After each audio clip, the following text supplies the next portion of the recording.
필립의 사연방을 찾아주신 구독자 여러분 안녕하세요. 기름진 명절 음식 잔뜩 먹은 속을 한 방에 가라앉혀주는 얼음 동동 띄운 시원한 동치미 같은 사연, 오늘도 준비했습니다. 그럼 사연을 시작해 볼까요? 안녕하세요. 저는 전문대 디자인학과에 졸업하고 지금까지 디자인 관련 일을 하고 있는 30대 주부입니다. 그냥 디자인 전공했다고 얘기할 수도 있을 텐데 굳이 전문대라고 강조한 이유는요.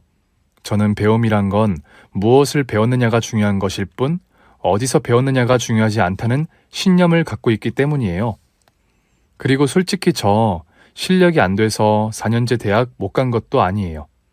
다만 제가 대학에 갈 무렵에 집안 형편이 갑자기 어려워졌거든요. 부모님은 저한테 신경 쓰지 말라고 하셨지만 제가 하루라도 빨리 취업을 하고 돈을 벌어야 한다는 장녀로서의 책임감이 컸어요. 그래서 부모님이 끝까지 만류하시는데도 불구하고 그냥 전문대에 가겠다고 우긴 거였어요. 그것도 전체 수석으로 전액 장학금 받고요. 감사하게도 학교에서 교수님들도 제 실력을 많이 아까워하셨어요. 지금이라도 편입을 하는 건 어떻겠냐, 유학을 알아봐 주마, 넌 그냥 가기만 해라는 제안도 받았죠. 솔직히 그런 제안에 흔들리지 않았다면 거짓말일 겁니다. 저도 더 공부하고 싶은 마음이 있었고 무엇보다 아직까지 우리나라엔 누가 어느 대학을 나왔는지 유학은 다녀왔는지 그런 사회적인 시선이 존재하는 게 사실이잖아요. 내가 원하는 기준이 아닌 사회가 정해놓은 기준에 맞춰야만 인정받는 세상이라는 거 저도 알아요. 그건 그냥 나를 둘러싼 포장지일 뿐인데 말이에요. 그런데 저는 그 포장지 안에 무엇이 들어있느냐가 더 중요하다고 생각해요. 사실 이 말은 제가 생각해낸 건 아니고 아빠가 들려주신 얘기였어요. 이 아빠가 못나서 너 하고 싶은 거 마음껏 못하게 한 것 같아 미안하다. 아빠, 아니라니까 그러네. 나 진짜 빨리 취업해서 일하고 싶어. 나 일하는 거 좋아해, 아빠. 어떤 사람들은 비싸 보이는 포장지에만 눈길을 줄 수도 있어. 그런데 지원아, 그 포장지 안에 뭐가 들어있는지가 중요하다는 거 너 알지? 넌 늘 껍데기보다 알맹이가 중요한 아이였어. 맞아, 아빠. 아무리 과자 껍질 화려하고 이쁘고 애들 좋아하는 캐릭터로 도배돼 있었어도 그 안에 질소만 잔뜩 들어있으면 난 거기다 눈길도 안 줬었지. 그치? 맞다. 넌 항상 그랬다. 내용물이 중요한 아이. 앞으로도 그 생각 변치 말아라. 아빠의 그 말씀을 늘 잊지 않고 살았어요. 전문대를 졸업하고 취업이냐 유학이냐의 기로에 놓였을 때도 저는 그 말씀을 떠올리며 빨리 취직하는 게 모든 면에서 도움이 되는 거라 믿었습니다.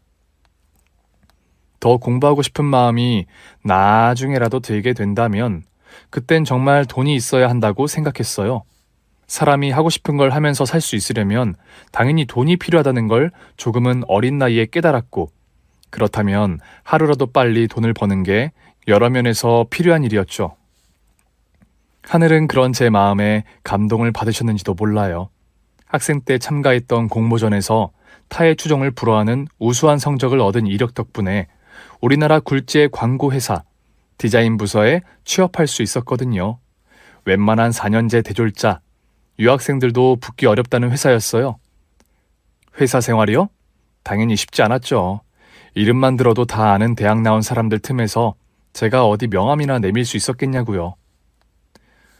오늘 퇴근하고 우리 모임 있는데 지원 씨도 올 거지? 무슨 모임이요?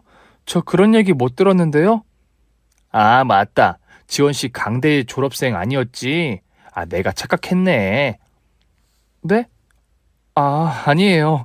오늘 강대 모임 있나 봐요? 재밌게 노세요, 대리님.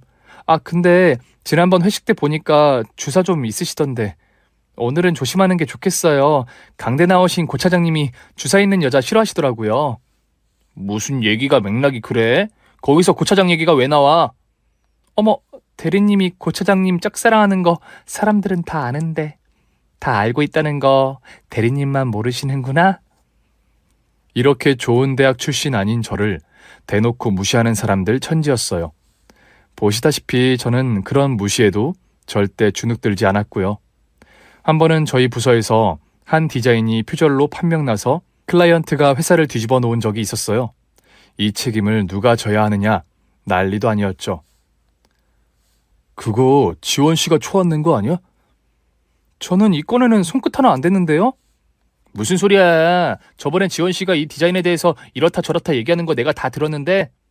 다른 사람이랑 잘못 보신 거 아니에요? 저는 이 디자인 정말 처음 보는데요. 처음 봤으면 뭐 어때? 그냥 지원 씨가 한 걸로 하자. 왜 그래야 되는데요? 솔직히 이거 잘못되면 온팡 뒤집어 쓰고 잘릴 게 분명하잖아. 잘못했으면 당연히 책임을 져야죠. 그러니까 내 말은 이왕 잘릴 거면 회사엔 유능한 인재들이... 네, 그래서 제가 남으려고요. 전 이 일이랑 상관없으니까 저 먼저 일어나도 되죠?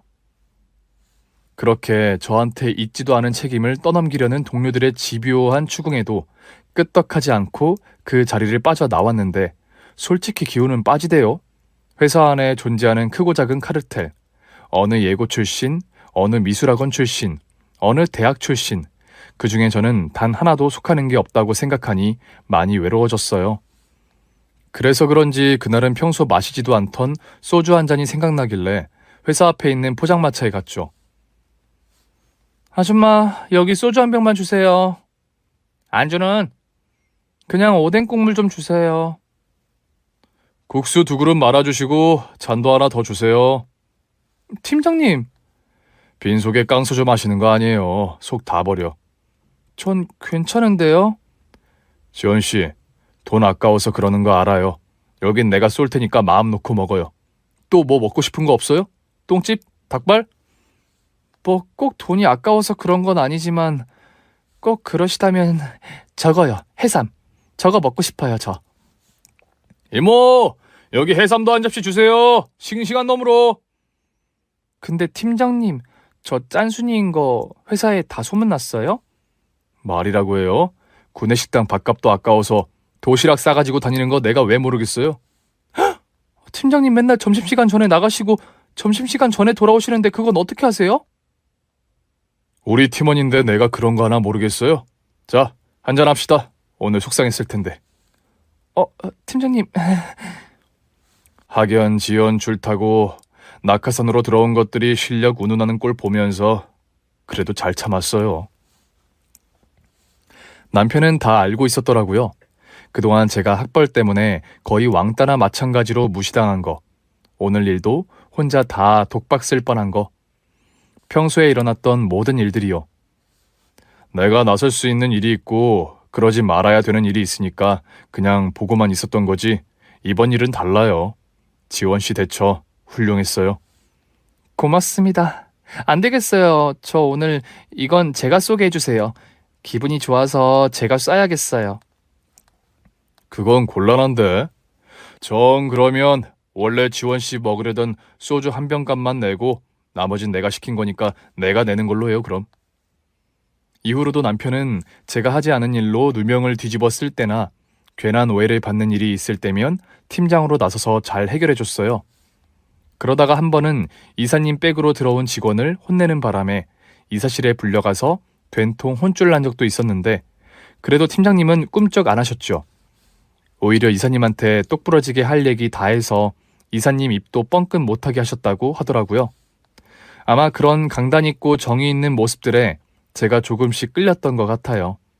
어느새 회사 일이 없는 주말엔 제가 팀장님이랑 둘이 만나서 같이 영화를 보기도 하고 어느 봄엔 일이 끝나면 따로 퇴근한 후에 한강에서 만나서 떨어지는 벚꽃잎 맞으면서 캔맥주 한 잔씩 마시기도 했어요.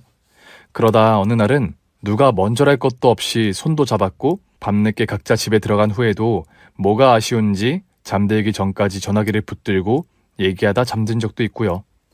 그렇게 지내다 보니 제가 팀장님이랑 결혼이란 걸 하게 됐더라고요. 물론 그때도 제 뒷담화를 대놓고 하는 인간들은 여전히 있었습니다. 저 속에 능꾸렁이가 들어있었네. 그러니까 지 실력으로 안 되니까 팀장님 꼬신 것 좀 봐. 팀장님 눈 저렇게 낮은 줄 몰랐네. 팀장님 눈이 낮은 게 아니라 전현이 불려시짓한 거지. 그러거나 말거나 이제껏 그래왔듯 저는 아예 신경조차 안 썼습니다. 원래 자존감 없는 것들이 무슨 일마다 남 탓하고 그러는 거니까요. 그런데요, 회사에서나 볼 줄 알았던 인성 쓰레기들을 제가 시댁에서 또 상대하게 될 줄은 짐작도 못했었네요. 결혼하기 전에 몇 번 만나긴 했지만 그땐 제 신경이 온통 팀장님한테만 쏠려 있을 때라 그 인간들이 뭐라고 하는지 귀에 들리지도 않았었나 봐요. 그런데 저 정신 바짝 차리라고 그런 건지 결혼식장에서부터 딱 알아보겠더라고요. 어휴, 어머님, 동서 저거 눈웃음 치는 것 좀 보세요. 저걸로 도련님 꼬셨나 봐요. 새언니 눈치 빠른 건 알아줘야 돼. 그냥 딱 봐도 우리 오빠가 아깝죠? 그럼요. 우리 집안의 전문대 출신이라니 가당키나 해요. 안 그래요, 어머님? 나도 뭐 썩 내키는 건 아니다만 내 아들이 좋다는데 어쩌겠냐. 그런 말씀 마세요, 어머님. 이제 두고 보시라니까요. 무식한 며느리 때문에 어머님 속 터질 일이 한두 개가 아닐 거라고요. 저는요, 경찰서 가서 동료들한테 제 얘기도 못 꺼내요, 창피해서. 형님은 경찰이었거든요. 뭐 솔직히 멋있는 직업이긴 하지만 민중의 지팡이 운운하는 경찰 중에 한 명이 민중 중에 한 명을 저런 식으로 대한다니 별로 믿음직스럽지 못한 게 사실이었네요. 다들 시댁 식구들은 형님에 비하면 진짜 세 발의 피였어요. 사실 형님은 제가 집안에 처음 인사드리러 갔던 날부터 견제가 장난 아니었거든요. 제가 집에 들어서서 인사도 하기 전에 날카로운 눈빛으로 저를 위아래로 훑어보더라고요. 그거 정말 무례한 행동인 줄도 모르고요. 시댁에 처음 인사 오는 날인데 제일 좋은 옷 입고 온 거야, 그게? 네, 제가 가진 것 중에 제일 비싼 옷이에요. 세탁도 했어요, 깨끗하게요. 글쎄, 생각보다 그렇게 비싸 보이진 않아서. 엄청 비싼 건데요? 엄마가 처녀 시절에 입으시던 건데 너무 예쁘고 깨끗해서 제가 리폼해서 입고 있어요. 없어, 베개. 가방은 또 뭐야? 그게 어디 걸 들고 온 거야? 브랜드는 있어? 이거 동대문 평화시장에서 5만 원 주고 산 거예요. 이래봬도 진짜 가죽이고 엄청 튼튼해요. 저 대학 졸업할 때 사서 지금껏 들고 다녔는데 보세요. 어디 하나 틀어진 데도 없죠? 어머님, 제 예물 뭐 딴 건 모르겠고 가방은 하나 제대로 해주셔야겠어요. 뽀대 안 나게 저게 뭐예요, 저게? 아니에요, 어머님. 저 가방 많아요. 가방 안 사주셔도 괜찮아요. 저는 그냥 형님이 먼저 시댁에 입성한 인생 선배로서 집안에 새로 들어와 예쁨 받을 새아가를 견제하느라 저를 기선제압하시려나 보다 그렇게만 생각했어요. 옷이고 가방이고 제가 편하고 좋고 남보기에 깨끗하면 되는 거지 브랜드 이런 건 저한텐 별로 중요하지 않았거든요. 근데 뭐 그런 거 유독 신경 쓰고 중요하게 생각하는 사람들도 있으니까 그런가 보다 했죠. 다른 사람들 시선 같은 건 신경 쓰고 산 적이 없어서 저는 형님이 그러거나 말거나 무시했는데 형님은 그게 또 마음에 안 드셨나 봐요. 내가 동서 생각해서 어머님한테 대신 얘기해 주는 건데 지금 그게 무슨 말버릇이야? 제 얘기가 혹시 기분 나쁘셨어요? 동서, 사람 무시하고 그러는 나쁜 버릇 있어? 무시는 형님이 지금 저한테 하시는 것 같은데. 저 오늘 이 자리에서 이렇게 말하면 안 되는 건가요? 하여튼 못 배운 티를 저렇게 내요. 윗사람한테 하는 태도 보면 딱 나타나잖아요. 그쵸, 어머니? 그러게나 말이다. 얘 새아가. 그래도 네 손윗 사람인데 예의는 좀 지켜주면 좋겠다. 보기가 좀 그렇구나. 무시당할 짓 자기가 해놓고 되려 저보고 사람 무시한다니 어이가 없었지만 뭐 그냥 참았죠. 그래, 너는 짓거려라. 나는 내 갈 길 간다. 이러면서요. 결혼식장에 서서 절 보니까 그때 안 좋았던 기분이 다시 스멀스멀 올라오나 보다 생각하고 그때도 그냥 웃어 넘겼는데 결혼하고 완전히 한 집안 식구가 되고 나서부터는 본격적으로 형님의 인성은 아주 제대로 바닥을 드러내기 시작했어요. 시댁에서 온 식구가 모이는 일이 자주 있었는데 그럴 때마다 저를 무시하는 게 장난 아니었죠. 콩나물 뿌리는 왜 자꾸 떼버려? 아, 이게 집안마다 다 다르던데 여긴 뿌리 안 떼요? 그럼 이제부터 그냥 둘게요. 저희 집은 뿌리 다 떼고 먹어서 그런 줄 알고. 콩나무 뿌리에 콜라겐이 얼마나 많이 들어있는데 그걸 다 버려? 아깝게 시리. 순간 제 귀를 의심했어요. 콩나물 뿌리에 숙취해소에 좋은 아스파라긴 산 많다는 얘기는 들어봤어도 콜라겐 있다는 얘기는 처음 듣는지라 형님께 다시 한번 확인했죠. 콜라겐이요? 콩나물에 콜라겐이 들어있다고요, 형님? 혹시 족발이랑 착각하신 거 아니에요? 어, 그게 뭐? 어디서 말 됐고요, 지금? 모르면 그냥 깨갱하고 네, 알았습니다 하면 될걸. 네? 아, 네, 알겠습니다. 어휴, 가방끈이 짧으니까 이런 것도 모르지. 내가 도대체 어디까지 가르쳐야 되는 거야? 다 같이 식탁에 앉아 밥을 먹는 자리에서도 형님의 제 가방끈 타령은 끊이질 않았습니다. 아버님, 동서요. 볼수록 진짜 무식하지 않아요? 글쎄, 새아가가 무슨 실수를 했니? 아니, 아버님, 동서는 믹스 커피만 마신대요. 아메리카노는 너무 쓰다나? 그게 왜요? 믹스 커피가 얼마나 달달하고 좋아요. 저는 밥 먹고 나면 항상 땡기던데. 동서 나왔다는 학교 어디더라? 이름도 모르겠네. 아무튼 그 2년제 학교 앞엔 별다방도 하나 없었나 봐요. 맨 100원짜리 자판기만 있어가지고 그것만 먹었겠죠 뭐. 안 그래 동서? 형님, 그건 학교 문제가 아니라 취향의 문제죠. 탁월한 선택. 테이스터스 초이스. 모르세요? 뭐 테이스터가 뭐가 어떻다고? 얘 좀 보세요 아버님. 또 이러죠? 꼭 못 배운 것들이 이렇게 티를 내요. 어디 가서 자기 못 배운 티 안 내려고 문자 쓰는 척 하는데 그게 더 무식한 티 나는 거잖아요. 안 그래 동서? 듣다 못한 남편이 발끈해서 한마디 하려고 나서는 게 보였지만 제가 남편 팔을 꽉 붙잡고 진정시켰습니다. 솔직히 저도 화가 안 난 건 아니에요. 아니, 커피 취향이랑 4년제 대학 졸업장이 도대체 무슨 상관이 있는 건가요? 이건 정말 저에 대한 무시 정도가 아니라 지금 이 시간에도 훌륭하게 사회생활을 해나가고 있는 모든 전문대생들에 대한 비하 발언이잖아요. 아우, 말하다 보니까 갑자기 또 열이 확 받는데 전문대 졸업생들 다 끌어모아서 연대 한번 해요. 명예훼손에 유언비어 유포, 이거 고소각인데 딱. 아무튼 형님이 저를 그렇게 때로는 대놓고 무시하고 때로는 돌려 까도 저는 오히려 형님이 그러거나 말거나 무시했네요. 똑같은 인간 되고 싶지 않았거든요. 그래도 스트레스를 아주 안 받는 건 아니었어요. 온 가족이 모인 자리에서 대놓고 가방끈이 짧다느니 전문대 나온 것들은 저래서 안 된다느니 맥락도 없이 아무 데서나 툭툭 대학 졸업장 얘기를 꺼냈는데 그때마다 반발을 해야 하나 그냥 병신아 지져라 하고 냅둬야 되나 선택의 기로에 섰죠. 저는 물론 후자를 택했지만요. 큰 소리 내고 싶지 않아서요.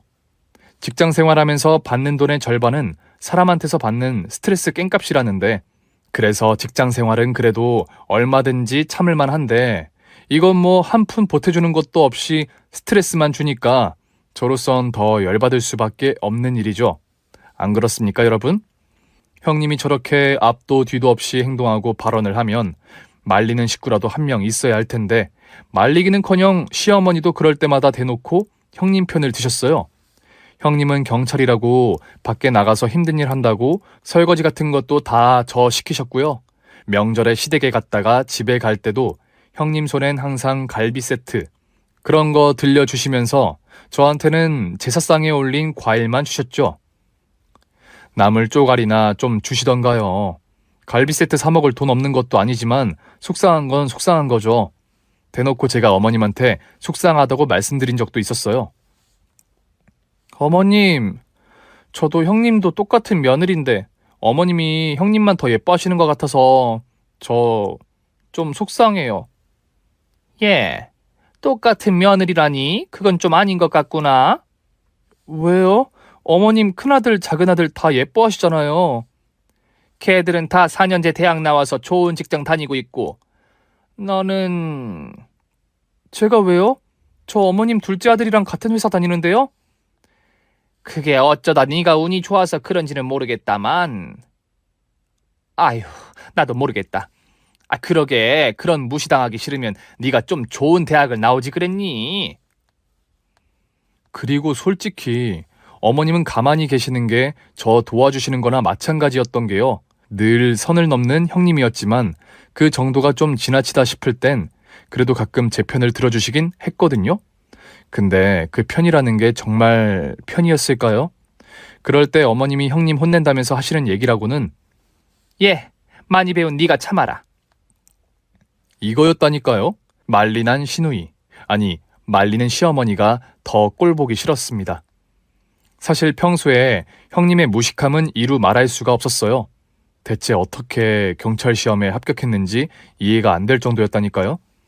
한 번은 가족들이 모여서 밥을 먹는 자리에서 몽고반점 얘기가 나왔는데요. 몽고반점? 그게 어디 있는 거야? 저는 어깨에 있어요. 난 양쪽 엉덩이에 딱 정확하게 반반씩, 데칼코마니처럼. 도대체 삼신할머니는 내 엉덩이를 어떻게 잡고 날 꺼낸 거야? 뭐래? 그거 중국집 이름 아니야? 네? 제가 뭐 지금 잘못 들은 거 아니죠? 난 거긴 줄 알았네. 그 왜 있어? 우리 학교 앞에 있던 정통 중국 음식 잘하는 반점. 거기. 우와, 진짜 어이없죠? 몽고반점이 어디에 있는 중국집 이름인 줄 알다뇨? 이게 무슨 시누이 엉덩이에 있는 몽고반점에다 짬뽕 주문할 소리입니까? 에이, 근데 뭐 모를 수도 있죠. 우리가 평소에 엄청 자주 쓰는 말은 아니니까요. 가족들 다 모인 단톡방에서 보면 형님은 맞춤법도 제대로 모르는 게 분명했어요. 저희 오늘 저녁은 김치 부침개 먹었어요. 어머님, 저희가 이번 주엔 시댁에 못 가겠어요. 갈 수 있는 여건이 안 돼요. 동서, 어머니한테 전화로라도 문안 인사 좀 자주 드리지. 진짜 많이 봐줘서 맞춤법은 틀릴 수도 있어요. 제가 그런 쪽에 강박 같은 게 있어서 더 그렇게 보인 걸 수도 있고요. 일부러 그렇게 쓰는 사람들도 있으니까요. 알아듣기만 하면 되지. 맞춤법이 뭐가 중요하겠어요. 그런데 형님의 무식함이 제대로 발휘됐던 사건이 있었습니다. 그날도 아버님 생신이라 가족들이 다 시댁에 모였는데요. 다 같이 저녁을 먹고 TV 앞에 둘러 앉아서 아버님이 즐겨보시는 퀴즈 프로그램을 시청했죠. 시댁 식구들이 또 승부욕이 강해서 진행자가 문제를 내기만 하면 서로 자기가 맞추겠다고 난리도 아니었는데요. 남성의 땀 냄새가 여성에게 영향을 미친다는 주장이 있습니다. 바로 남성의 땀 속에 들어있는 화학물질인 안드로스타디에논 때문인데요. 안드로스타디에논은 남성 호르몬인 이것의 유도체로 이것은 남성에게서만 분비되며 여성의 호르몬과 심리에 각성 반응을 일으키는 물질입니다. 이것은 무엇일까요? 문제 수준 봐라. 동서는 저거 뭔지 알아? 아이고 미안. 전문대 나온 동서가 알 리가 없지. 아드레날린 아니야, 아드레날린. 형님, 남자들한테서만 분비된다고 했잖아요. 아드레날린은 저도 나오고 형님도 나오고 어머님, 아가씨도 다 나오는데. 그래 언니, 이번엔 언니가 아는 척이 좀 지나쳤다. 남성 호르몬이라면 딱 봐도 그거지 그거. 테스토스테론이요. 그래 그거 테스. 형님의 얼굴색이 노랗게 변하는 걸 눈치챘지만 뭐 가족들끼리 모인 자리에서 이런 일도 있고 저런 일도 있는 거니까요. 다들 아무 생각 없이 퀴즈에만 집중했죠. 객관식 문제입니다. 다음 보기 중에서 음식 이름에 재료 이름이 들어간 것은 무엇일까요? 1번 빈대떡, 2번 신선로, 3번 육개장, 4번 설렁탕. 이건 문제가 좀 어렵네. 동서는 진짜 모르겠다, 그지? 콩나물에 콜라겐 들어있는 것도 모르니까. 정답. 빈대떡이지, 빈대떡. 동서 몰랐지, 그지? 전문대에선 저런 거 안 알려주지? 와, 차라리 빈대떡에 빈대가 들어있다고 하지 그랬나요? 그러면서 또 제 학벌을 들먹이는 형님에게 저는 자분자분 설명을 해드렸습니다. 형님, 문제 잘못 들으셨나 봐요. 음식 이름에 재료 이름이 들어간 거 물었잖아요. 떡은 결과물이지 재료가 아니고요. 정답은 3번, 육개장이잖아요. 아유, 하여간 빈수레가 요란해. 저 이름 육개장에 들어가는 재료 뭐 하나라도 있어? 고기, 토란, 파, 고추장, 고춧가루 뭐가 있다고 그래? 있잖아요, 고기 육. 보다 못한 신우가 나서더군요. 큰 새언니야, 이번 건 좀 그랬다. 전문대 나온 작은 새언니도 아는 걸 어떻게 언니가 틀리냐? 그래, 얘, 큰애야. 너 얘 보고 뭐랬니? 빈수레가 요란하댔니? 그건 네가 너한테 한 말이로구나.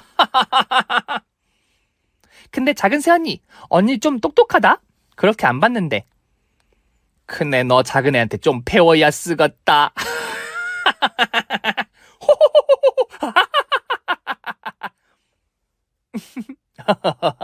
아, 네, 그래야겠어요, 어머님. 동서한테 제가 좀 배워야겠어요. 근데 형님 귀가 왜 이렇게 빨개요? 혹시 부끄러우세요? 온 가족이 다 형님한테 쫑크를 주니 이번에야말로 저는 그냥 가만히 앉아서 떡이나 먹었네요. 그렇게 퀴즈 프로그램이 다 끝나고 밤늦은 시간 다들 피곤해서 하나둘씩 방으로 들어가기 시작했어요. 저도 일찌감치 방에 들어간 남편을 따라 들어가려는데 형님이 저를 부르시더군요. 동서, 나 좀 잠깐 보자. 네? 왜요? 무슨 일이세요? 그리고는 형님에게로 다가서는데 이 나쁜 년! 순간 뭔가 얼음장처럼 차가운 것이 제 뺨을 때렸습니다. 형님이 차가운 얼음물을 제 뺨에 뿌리신 거였어요. 태어나 처음 맞아보는 물사대기였습니다. 너무 놀라서 아무 말도 하지 못하고 멍하게 서 있는데 네가 뭔데 가족들 앞에서 날 망신을 줘? 무슨 말씀이세요, 형님? 제가 언제 형님을 망신 줬다고 그러세요? 배운 데 없는 년이 번데기 앞에서 주름을 잡아도 유분수지. 고작 해봐야 전문대 나온 년이 경찰대 나온 나한테 감히 네가 뭔데? 형님은 정신줄을 놓은 것처럼 고래고래 악을 쓰며 제 온몸을 때리고 꼬집었습니다. 뭘 어째볼 틈도 없이 그냥 맞고 있을 수밖에 없었어요. 이게 도대체 무슨 상황인 건지 알 수가 있어야 말이죠. 잠시 후 제 풀에 지친 형님은 씩씩대며 한참 동안 저를 노려보더니 휙 방 안으로 들어가 버렸습니다. 뭐 저런 미친년이 다 있나 싶었죠. 어이가 없었지만 괜히 긁어부스럼 만들고 싶지도 않고 미친년 상대해봤자 답 없는 거 아니까 상대도 하고 싶지도 않았어요. 토른년, 미친년, 개잡년. 근데 어쩌겠어. 네 그릇이 거기까진걸. 마음 넓은 내가 참자 참어. 차가워. 으씨, 나 아까 머리 다 감았는데. 그 이후 몇 번의 마찰이 더 있긴 했지만 생각보다는 조용히 몇 달이 지나갔습니다. 시댁 근처에서 볼일을 마치고 회사로 돌아가고 있었는데 하필 제가 처리를 다 하지 못하고 나온 일이 있어서 연락이 온 거예요. 회사에 가서 처리하려면 너무 늦을 것 같아서 시어머니의 노트북을 좀 쓰기 위해 시댁에 잠깐 들르기로 했죠. 어머님, 저 둘째인데요. 저 지금 집에 잠깐 들러도 괜찮죠? 그래. 근데 난 지금 잠깐 나와 있다. 네, 어머님. 근데 저 어머님 노트북 잠깐만 쓸게요. 그러려무나. 그냥 켜기만 하면 된다. 비밀번호고 뭐고 그런 건 난 어려워서 안 해놨어. 네, 어머님. 잘 쓰고 잘 꺼둘게요. 감사합니다, 어머님. 시어머니의 허락을 받고 어머님의 노트북을 딱 켜서 급한 업무를 처리하고 컴퓨터를 막 끄려는데 까똑. 컴퓨터가 켜지면 카톡이 자동으로 로그인 되도록 설정이 돼 있었는지 어머님의 컴퓨터용 카톡으로 도착한 메시지가 눈에 띄었습니다. 저야 당연히 안 보려고 했죠. 그게 뭐든 어머님 사생활이니까요. 그런데 왜 그 카톡을 보낸 사람과 그 사람이 한 말이 제 눈에 확 들어왔을까요? 어머니, 지금 그 사람들 기다린다는데 어디 쉬어요? 전 지금 나갈 수가 없어요. 들키면 큰일 난다고요. 뭔가 수상한 냄새가 났습니다. 그래도 이러면 안 된다 하며 애써 눈을 돌리려고 했지만 어머님과 형님의 대화는 계속 이어졌고 보면 볼수록 아주 이상했어요. 예, 이걸 받았는데 어디로 보내면 된다고 했지? 내가 그 계좌번호를 또 깜빡하고 안 가지고 나왔다. 어머니, 그걸 잊어버리시면 어떡해요? 제가 다시 보내드릴게요. 이거 처리하시고 그 다음 코스로 이동하시면 돼요. 거기서도 똑같이, 아시죠? 그래, 돈 받아서 또 거기로 송금하면 되는 거지? 근데 얘 큰아가 돈이 너무 커서 내가 심장이 좀 떨리는구나. 괜찮아요, 어머님. 거기서 그냥 바로 송금하시는 거니까 잃어버리거나 할 염려도 없고요. 이번에도 잘하시면 제가 또 용돈 두둑히 챙겨드릴게요. 어머님 겨울 코트 하나 새로 하고 싶으시다며. 그거 제가 해드리는 거예요. 아유, 매번 이렇게 그냥 나는 돈만 받아서 보내기만 하는 걸. 아무튼 고맙다. 근데 어머님 혹시 이거 아버님이나 올케한테 얘기하신 건 아니죠? 아니다. 나 이런 방구도 얘기 꺼낸 적 없다. 네가 오죽 신신당부를 했니? 잘하셨어요, 어머님. 제 말은 굳이 얘기하실 필요가 없다는 거예요. 아시죠? 저도 모르게 두 사람의 대화를 지켜보는 내내 머리카락이 곤두서고 온몸에 소름이 끼쳤어요. 섬뜩했죠. 누가 봐도 지금 이건 형님이 어머님한테 보이스피싱 수거책 범행을 사주하고 있는 거잖아요. 도대체 이게 무슨 상황인 거죠? 형님은 경찰인데 경찰이 지금 자기 시어머니한테 범죄 행위 가담을 사주하고 있다고요? 호흡이 가빠지고 손이 좀 벌벌 떨렸지만 침착 또 침착하게 그 대화의 내용을 모두 캡처했습니다. 그 이전의 내용들까지 싹 다요. 그리고 캡처한 것들을 제 메일로 전송. 만일을 대비해 컴퓨터에 남아있을지도 모를 제 흔적들을 꼼꼼하게 찾아 싹 다 지웠습니다. 그리고 시댁을 나오자마자 택시를 잡아 탔습니다. 아저씨, PC방이요. 여기서 제일 가까운 PC방으로 가주세요. 요, 그 앞인데 그냥 걸어가요. 아니, 제가 지금 급해서 그래요. 빨리 가주세요. PC방에 가서 다시 제 메일을 열고 아까 그 파일들을 몽땅 인수했습니다. 그 급하고 중요한 와중에도 꼼꼼하고 세심한 성격을 버리지 못하고 PC방 옆 문구점에 가서 서류철 하나를 샀죠. 거기에 인쇄한 종이들을 차곡차곡 끼운 뒤에 저는 보무도 당당하게 운삼경찰서로 향했습니다. 거기에 꼭 가야 할 이유가 있었거든요. 가는 길에 꼼꼼하게 검색도 다 해봤죠. 그러니까 이건 금융사기 범죄긴 하지만 카톡 대화 내용이 그 증거니까 일단 사이버 수사대로 가야 한다는 거구나. 오케이. 니들 오늘 다 죽었어. 검색해본 대로 저는 경찰서에 도착. 먼저 사이버 수사대로 갔습니다. 그런데 저쪽에서 어디서 많이 본 얼굴이 책상에 틱 걸터 앉아 노가리를 깔고 있더군요. 내 말이 우리 동서가 그렇게 무식하다니까. 하여튼 그런 애가 어떻게 우리 집에 들어와가지고 급이 안 맞아. 급이 얘기가 안 통해. 알았으니까 그만 좀 가세요. 거기 과장님 책상이니까 궁뎅이 좀 치우시고요. 왜? 이 얘기가 재미없어? 지금 몇 시간째 동서 흉만 보고 계시잖아요. 거기 부서 지금 할 일 없어요? 난 바쁘니까 좀. 거기 앉아서도 제 흉을 보고 있는 사람. 네, 바로 형님이란 년이었습니다. 사람 일 한 치 앞도 모른다지만 앞으로 자기한테 무슨 일이 일어날 줄도 모르고 저러고 있는 꼴을 보니 아주 우습기 짝이 없었네요. 그래도 저를 보고는 화들짝 놀라긴 놀라대요. 형님, 왜 놀라고 그러세요? 왜 제 뒷담화 까다가 걸리니까 찔리세요? 그런 양심 같은 건 없는 줄 알았는데. 찔리긴 누가 찔린다 그래? 근데 동서 네가 여긴 웬일이야?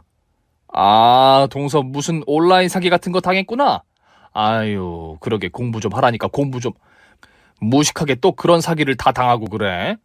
사기를 제가 당한 건 아닌데요. 당한 사람들이 있긴 있어서요. 뭔데? 손에 들고 있는 거 그거 뭔데? 이리 줘봐. 그녀는 겁도 없이 자기 범죄의 증거물을 지 손으로 낚아채더군요. 그거 보면 충격받을 텐데 어쩌나 걱정이 돼서 제가 그걸 돌려받을 틈도 없이 파일을 열어보던 그녀의 면상이 시퍼렇게 질리기 시작했습니다.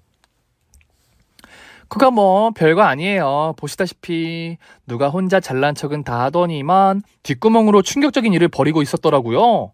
두 눈 뜨고 지켜보고 있을 수만은 없어서 제가 이렇게 직접 제보하러 왔죠. 전문대에선 이런 일은 반드시 정의롭게 대처해야 한다고 배웠는데 경찰대에선 그런 거 안 배우나 봐요, 형님. 그거 이리 주시죠. 증거물. 야, 아니, 동서. 이러지 말고 잠깐 나가자. 나가서 나랑 잠깐 얘기 좀 해, 응? 빨리 나와. 그녀는 제 손목을 낚아채서 밖으로 끌고 나갔습니다. 그때까지도 인연이 정신을 못 차렸구나 했어요. 그런데 그것까진 아니었던 모양이에요. 밖에 나와 사람들이 없는 곳으로 가자마자 제 앞에 무릎을 털썩 꿇더군요. 동서, 이거 아무것도 아니야. 진짜 아니야. 뭐가 아닌데요? 이러지 마, 동서. 나 이거 알려지면 파면이야. 경찰에서 잘린다고. 잘릴 일 했으면 잘려야죠. 그게 인지상정 아니겠어요? 아, 형님. 인지상정 뜻이 뭔지 모르시겠다. 제가 실수했네요. 못 배워서. 내가 어떻게 이 자리까지 올라왔는데. 동서, 그거 알면 나한테 이렇게 못해. 제발, 제발 부탁이야, 동서. 형님은 무릎을 꿇은 채 제 옷자락을 붙들고 개처럼 싹싹 빌었습니다. 4년제 나오신 분이 전문대 나온 년한테 왜 이러시나? 자존심도 없으신가? 없어. 나 자존심 그런 거 없어, 동서. 나 좀 살려줘. 제발 나 좀 살려줘. 눈물 콧물 쏟으며 싹싹 비는 모습을 보니 마음이 좀 돌아섰냐고요? 아니죠. 그럼 안 되는 거잖아요. 제가 모르면 모를까 이 인간이 이렇게 손발이 닳도록 비는 걸 보니 설마 했던 제 생각이 맞았다는 확신이 들었는걸요. 이 손 좀 놓으시죠. 이거 제가 제일 아끼는 옷이라서요. 더러운 손으로 어딜 만지시나요? 아니야, 동서. 나 진짜 안 그랬다니까.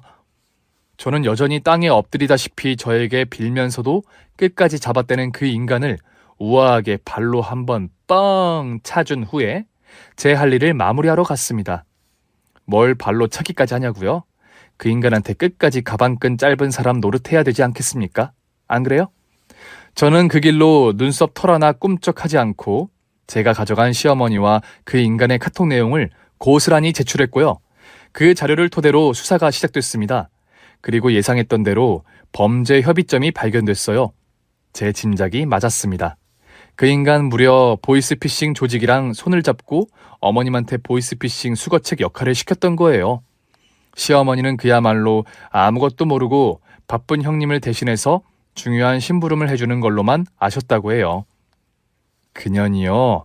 양파 같은 년이더라고요. 까도 뭐가 계속 나와요. 제가 발견한 보이스피싱 조직은 수십억대 전화금융사기에 연루된 조직이었는데 돈이 급한 어르신들을 상대로 이자 낮은 대출을 해주겠다면서 접근해가지고는 저금리 대환대출을 받으려면 기존 대출금을 상환해야 된다는 수법으로 수십억을 뜯어낸 거였어요. 피해자들은 전부 나이 많은 어르신들이었어요. 그런데 이 년이 진짜 나쁜 년인 게요. 다른 경찰 동료들이 힘들게 수사해 이 조직을 쫓고 있던 중이었는데 그 수사 기록을 다 빼돌려 가지고는 그쪽으로 연락해서 감옥에 집어쳐 넣겠다, 어쩐다, 협박한 거예요. 하던 대로 조직이 힘없는 노인들한테 사기쳐서 돈 뜯으면 그 돈을 또 삥 뜯어온 겁니다. 어머님 시켜서요. 악질. 세상에 그런 악질이 없다니까요. 그 인간 깜빵 들어가시던 날 또 제가 그래도 형님 동서 의리는 지키겠다고 배웅을 나가드렸네요. 형님 잘 다녀오세요. 동서? 네가 어떻게 나한테 이럴 수가 있어? 아유, 죄송해라. 나 때문에 우리 형님 속상하신가 보네? 내가 지금 속이 상해서 이러는 걸로 보여? 네, 그렇게 보여요. 제가 전문대밖에 못 나와서 그 이상은 안 보이나 봐요. 너 내가 가만둘 줄 알아? 나 파면당했어. 어머, 잘 됐네. 이제 경찰 아니시면 그동안 하시던 일 들킬까 걱정 마시고 맘 편히 하실 수 있겠네요. 이렇게 좋을 수가? 형님도 너무 기쁘시죠? 이젠 마음 놓고 범죄자로 살 수 있어서요. 너 때문에 내 인생 다 말아먹었어. 남의 인생 파탄 내놓고 넌 잘 살 줄 알아? 에이, 뭐 그런 거 가지고 인생을 말아먹었다고 표현하세요. 형님, 기껏해야 경찰직에서 파면되시고 아주버님한테 이혼당하신 거밖에 더 있어요? 형님 때문에 전 재산 날린 어르신들에 비하면 그래도 형님은 에이, 세 발의 피잖아요. 닥쳐! 닥치지 못해? 아이고, 어쩌나. 저 아직 할 말이 남았는데. 그 뭐냐, 판사님이 아주 따뜻하시더라고요. 제가 볼 땐 아주 악질이라 징역 한 10년? 20년? 그 정도는 때려야 속이 시원하겠던데.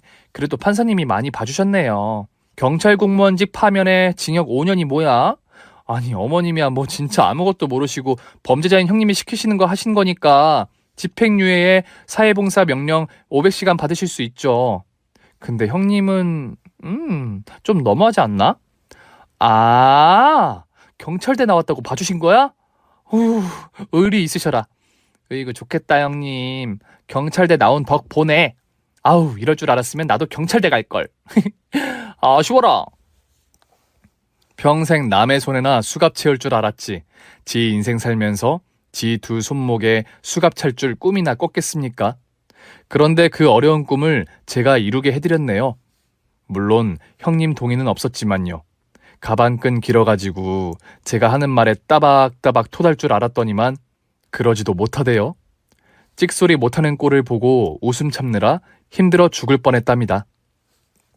아참, 저는 회사에서도 승진했어요. 부끄럽지만 제 학력으로 승진한 첫 번째 케이스인 거는 물론이고 입사하고 나서 이렇게 빨리 승진한 사람도 처음이래요. 저 모임에 안겨주던 그 동료들이요. 그냥 뭐 회사 생활 열심히 하면 언젠간 저처럼 잘 되겠죠. 실력이 그렇게까지 좋진 않아서 장담은 못하겠지만요. 여러분, 사람 위에 사람 없고 사람 아래 사람 없다잖아요. 우리는 그런 거 누가 가르쳐주지 않아도 당연히 알고 당연히 그렇게 실천하며 사는 사람들이잖아요. 그런데 누가 무슨 대학 나왔던 이유로, 대학 안 나왔던 이유로, 혹은 중고등학교도 제대로 못 나왔던 이유로 다른 사람 무시하는 거, 그거 애초에 글러먹은 건데 왜 그걸 모를까요? 경찰대, 굉장히 성적 높아야 갈 수 있는 학교란 거 저도 잘 알아요. 그런데 거기 나오면 뭐 하나요? 그따위로 살면. 어릴 때 힘들게 사셔서 초등학교도 못 가는 바람에 글씨도 읽지 못하는 어르신들을 만나본 적도 있지만 그분들이요, 경찰대 나왔다고 어깨 뽕 들어간 그 인간보다 훨씬 더 현명하고 지혜로우시다고요. 인생 사는데 학벌이 뭐 그렇게 중요한가요? 학벌은 그냥 나를 포함하는 것들 중 하나일 뿐, 진짜 알맹이는 바로 나 자신인데요. 겉보기에 화려하고 그럴싸해 보여도 까보니 속빈 강정인 경우 살다 보니 진짜 많더라고요. 저는 앞으로도 알맹이와 쭉정이를 현명하게 구별할 수 있는 눈과 지혜롭게 대처할 수 있는 마음을 키워나가기 위해 더 노력할 거예요. 더 내실 있는 사람이 되겠습니다. 지켜봐주... 이건 아니군요. 무슨 수상소감인 줄 착각했나봐요. 제 얘기 재미있게 들어주셔서 감사해요. 그럼 전 이만 야근하러 가보겠습니다. 구독자 여러분, 오늘 얘기도 재미있게 들으셨나요? 이 사연에 공감하셨다면 구독과 좋아요를 꼭 눌러주세요. 저 필립은 더 시원하고 통쾌한 사이다 썰로 내일 다시 찾아오겠습니다. 오늘도 행복한 하루 되세요.